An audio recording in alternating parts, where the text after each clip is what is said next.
Hello, Ward 4. I'm Perry Redd, and this is my last message before the November 3rd election.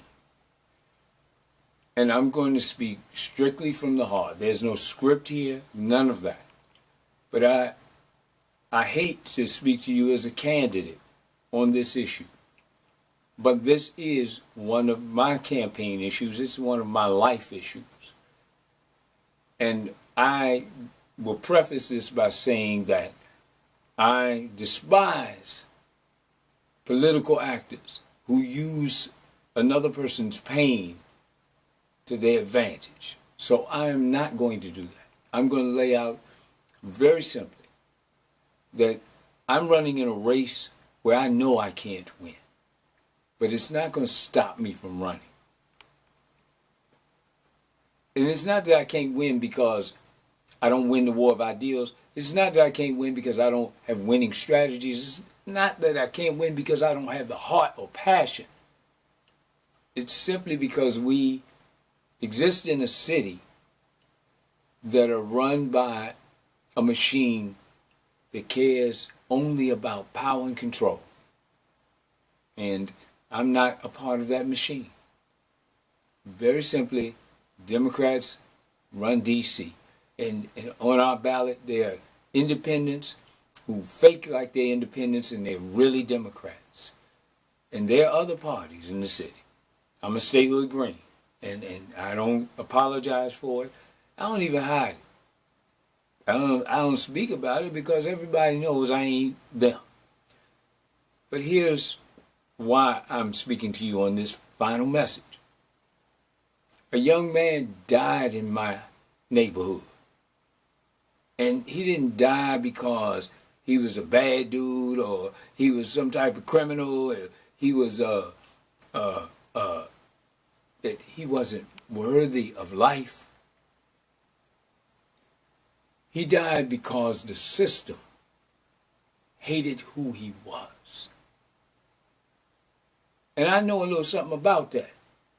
Because that 20-year-old man, Karan Hilton Brown, I had a chance to meet him a week and a half before he met his fate with the Metropolitan Police Department pushing him to his death. And I'm bitter about it. I'm angry about it. Now, on November 3rd, I'll still be an ANC commissioner. But I didn't run for re-election. And there's a reason. It's not because I didn't believe I couldn't win. It's not because, it was because the District of Columbia keeps doing the same thing. And the people are letting them get away with it. It's not the people okay with it. It's that the people don't know how to change it. Karan Hilton was pursued by the Metropolitan Police Department like a lot of the young men who live and exist in his community. Some of them, they're unemployed and even unemployable according to the system. And I ran because I wanted to change that. Those men and women and Karan Hilton, they're me. This ain't my first rodeo. This ain't the first time I've seen the police push one of us to our death.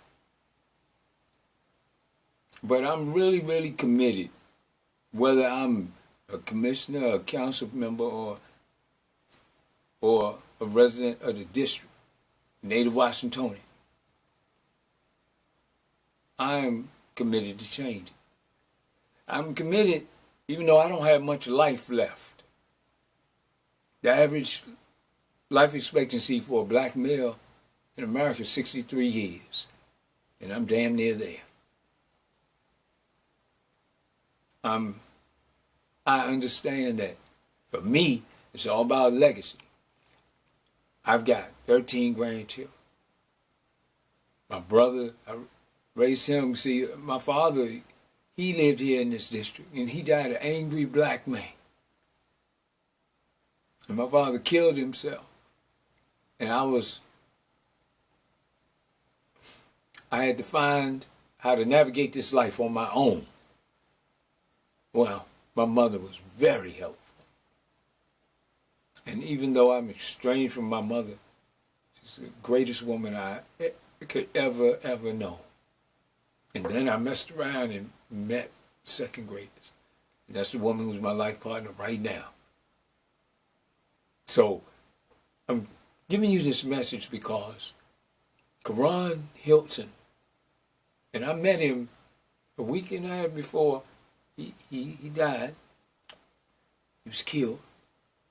I met him, and he showed me his phone, and he said, I know who you are. And he showed me his phone, and he said, those are your signs right there, my campaign signs.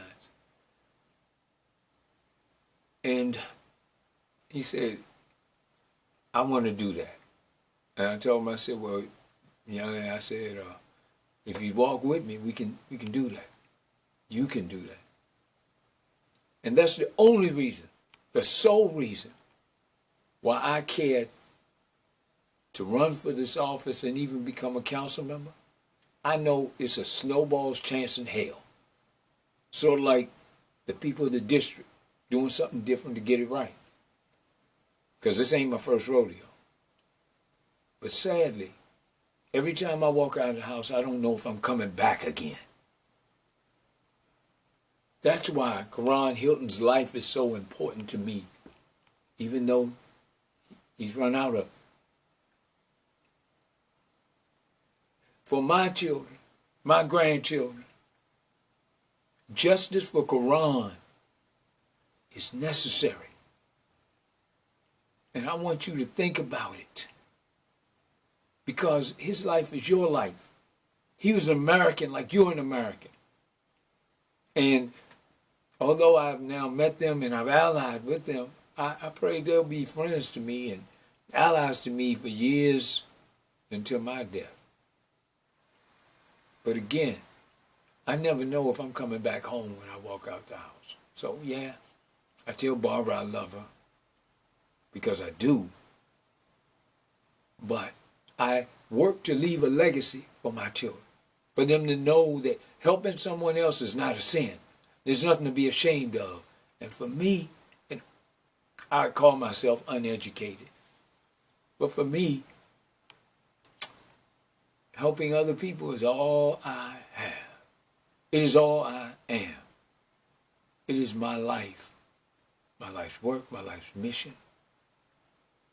And I don't regret it. I don't apologize for it. And I fight for the lives of other people. So I'm asking you, Washington. I'm asking you, Ward 4. I'm asking you, Brightwood, to support his family. So, and be fair, just, and human to those young men down on Kennedy Street. Because those are my brothers. And the police department has already, during the time I've been a commissioner, cheated them. Okay, I mean, I showed the video to the community of them beating these young men. But these young men stood up for themselves. They stood up as Americans. They stood up as black men. They stood up as men. They stood up for you. And although I'm like an old man, or I ain't cool, they are the same. I did the same thing 20, 25 years ago. But I thank my maker, I thank the master that I'm here today, that I might be able to make just a little difference. That I'm able to write a new song that encourages somebody to see that life is more than just about them. That I'm able to write a commentary that'll wake somebody up. That somebody may recover from an addiction that could very well end their living days. Because life's cool. Life's great when you can enjoy it without being pursued.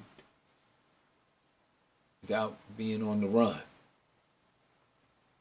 And I've been there. So I'm saying to you that Quran's life matters. And it matters. His 3 month, his child, he died when his child was on her 3-month anniversary. So support Quran, Hilton's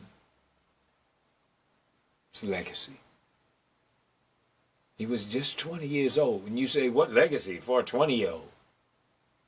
Quran Hilton has the capacity at this point in life to change this country. What you saw on video, it ain't all it is. So we are pursuing justice. But I'll say this. It is a history lesson, an object lesson in America's legacy of injustice. Broaden your mind. Speak the truth. Awaken your mind. And be honest with yourself. Justice for Quran. And now you know why I'm running for the Ward 4 seat on the D.C. Council, regardless of the predetermined outcome. That don't matter to me. I'm going to do the right thing for the right reason. And I'm going to be on the right side of history, regardless of my faults, failures, or shortcomings, regardless of the way society will paint me. Because those men who I'm fighting for, and I've been fighting for, even when they don't know it, but those men are me. I'm Perry Redd for Ward 4 D.C. Council, and I approve this message.